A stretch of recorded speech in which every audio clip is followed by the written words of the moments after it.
आज हम बात करेंगे एक ऐसे देश की जिसके साथ भारत का रिश्ता दशकों पुराना है और जिसकी चर्चा इन दिनों इसलिए भी तेज है क्योंकि इस देश के राष्ट्रपति इस वक्त भारत में हैं। जी हम बात कर रहे हैं रूस की और आपको बता दें रूसी राष्ट्रपति व्लादिमीर पुतिन भारत पहुंच चुके हैं। और क्योंकि इस वक्त भारत रूस की चर्चा बहुत ज़्यादा है और लोगों के मन में सवाल हैं, रूस जाना हो तो कैसे जाएं, वीज़ा प्रोसेस क्या है, कौन कौन से कागज़ चाहिए, कहाँ अप्लाई करना है और कितना खर्च आएगा। तो हमने भी सोचा कि आज विस्तार से इस बारे में आपको बताएं कि आखिर रूस जाने के लिए क्या कुछ करना पड़ता है। ये सारी बातें हम इस वीडियो में आज आपको बताएंगे। नमस्ते, जय हिंद, मैं हूं ऋषि सिंह और आप देख रहे हैं हमारा खास शो विस्तार से।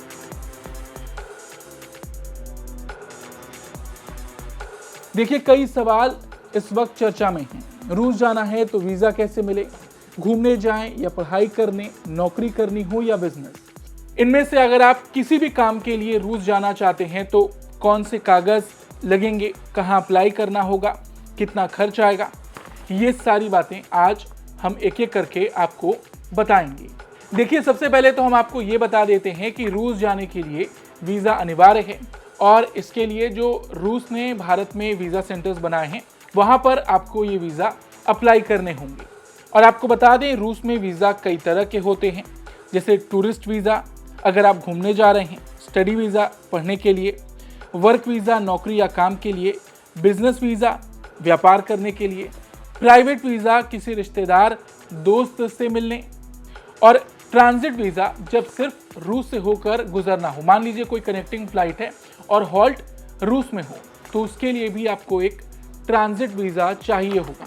और ये भी बता दें कि ये वीज़ा कई तरह के हैं, तो हर वीज़ा के लिए पेपर्स अलग होते हैं। मान लीजिए सिर्फ टूरिस्ट वीज़ा के लिए जा रहे हैं तो शायद आपको जो बेसिक डॉक्यूमेंट्स होते हैं उसमें आपकी एक बेसिक आइटनरी होगी, जैसे फ़्लाइट के टिकट्स होंगे, होटल का स्टेज होंगे और आपके अकाउंट में कितना पैसा है, जो बेसिक डॉक्यूमेंट होते हैं वो लगेंगे।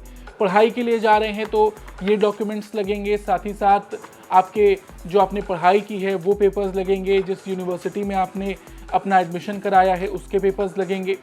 नौकरी के लिए वीज़ा आपने अप्लाई किया है तो जिस कंपनी में नौकरी करने के लिए जा रहे हैं उसके कुछ पेपर्स लगेंगे। तो जितने भी वीज़ा हैं उसके अलग अलग पेपर्स होते हैं और उसे अप्लाई अलग अलग तरह से किया जाता है। अब ये कहाँ आप अप्लाई करेंगे तो आपको बता दें, रूस ने भारत में अपने आधिकारिक वीज़ा सेंटर्स बनाए हैं। ये 4 शहरों में हैं। पहला तो दिल्ली में है, एक मुंबई में है, एक चेन्नई और एक कोलकाता में है। अगर आप आम नागरिक हैं तो आपको यहीं से आवेदन करना होगा। वैसे आप चाहें तो ट्रैवल एजेंसी से भी करा सकते हैं। कई ट्रैवल एजेंट्स हैं जो रूस का वीज़ा दिलाने में आपकी मदद करेंगे। अच्छा, आपको ये भी बता दें कि वीज़ा सेंटर में वीज़ा अप्लाई करने के बाद ये ज़रूरी नहीं है कि आपको वीज़ा मिल ही जाएगा। ये रशियन एम्बेसी तय करेगी कि आपको वीज़ा देना है या नहीं। ये एक अलग प्रोसेस है। वीज़ा अप्लाई करना अलग प्रोसेस है और वीज़ा मिलना एक अलग बात है। अंतिम फैसला हमेशा रशियन कॉन्सुलेट ही करता है। चलिए अब स्टेप पर आ जाते हैं कि ऑनलाइन वीज़ा भरने के लिए आपको क्या करना होगा। देखिए, हर वीज़ा के लिए पहला कदम होता है ऑनलाइन फॉर्म भरना और वो फॉर्म सिर्फ एक ही वेबसाइट पर भरते हैं। ये जो वेबसाइट के लिंक है यहाँ हमने आपके सामने लिख दी है।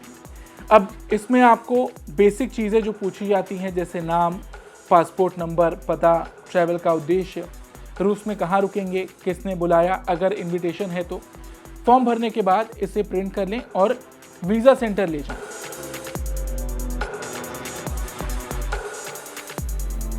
अब आते हैं असली बात पर कि कौन सा वीज़ा कैसे मिलता है। यहाँ तक तो चलिए आपने फॉर्म भर लिया, अब इसके आगे का प्रोसेस जानते हैं। तो आपको टूरिस्ट वीज़ा के लिए अप्लाई करना होगा।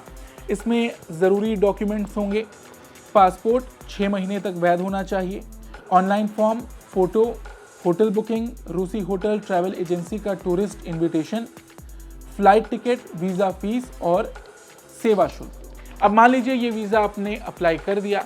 अब समय कितना लगता है? देखिए, 10 दिन भी लग सकता है, 15 दिन भी लग सकता है, 1 महीना भी लग सकता है। वीज़ा का कोई ऐसा टाइम नहीं है कि 1 हफ्ता बोला गया है तो 1 हफ्ते में ही आ जाएगा। किसी का वीज़ा जल्दी आ सकता है, किसी की वीज़ा आने में 15-20 दिन, 25 दिन का समय भी लग सकता है। पैसे कितने खर्च होंगे ये सिर्फ वीज़ा फीस बता रहे हैं। 4 से 7 हज़ार रुपये के बीच आपकी जो वीज़ा का खर्च है वो होगा। वीज़ा सेंटर फीस का खर्च अलग होता है, ये अराउंड 2000 से 2500 रुपये तक होता है। इसमें अगर आप प्रिविलेज बुकिंग करते हैं वीज़ा सेंटर्स में तो उसकी फ़ीस थोड़ी और ज़्यादा हो जाती है। कुल मिलाकर अगर टोटल खर्च देखें तो कुछ 6000 से 10-12 हज़ार के बीच में आता है। चलिए, ये तो टूरिस्ट वीज़ा की बात थी, अब स्टडी वीज़ा की बात कर लेते हैं।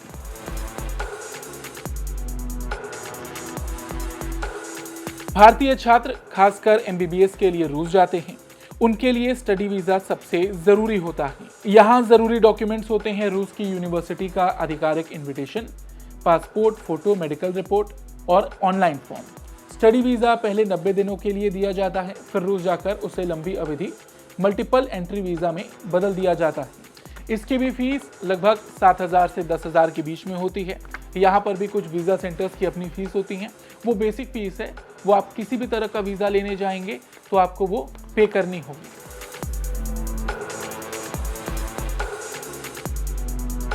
अब बात करते हैं वर्क वीज़ा की। अगर मान लीजिए आप नौकरी के लिए रूस जा रहे हैं तो वर्क वीज़ा सबसे लंबा और सबसे टेक्निकल होता है। प्रोसेस ऐसे चलता है, रूस की कंपनी आपको जॉब ऑफर देती है, वो कंपनी आपके नाम से वर्क इन्विटेशन बनवाती है, ये इन्विटेशन आपको भेजा जाता है, आप उसी के आधार पर वीज़ा सेंटर में आवेदन करते हैं।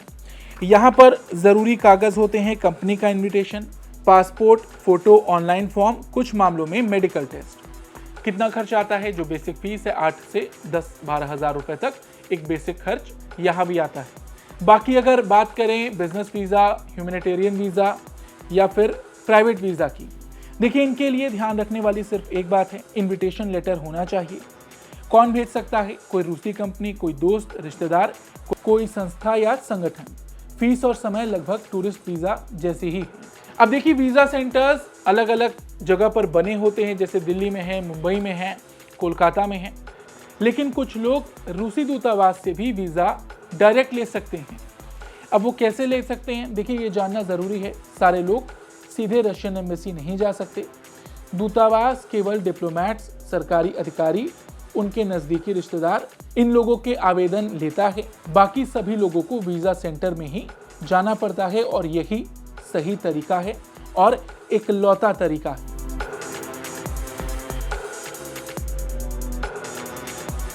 मान लीजिए आपको कोई शिकायत हो या फिर वीज़ा सेंटर से कोई आपको दिक्कत हो रही हो तो उसकी भी आप शिकायत कर सकते हैं।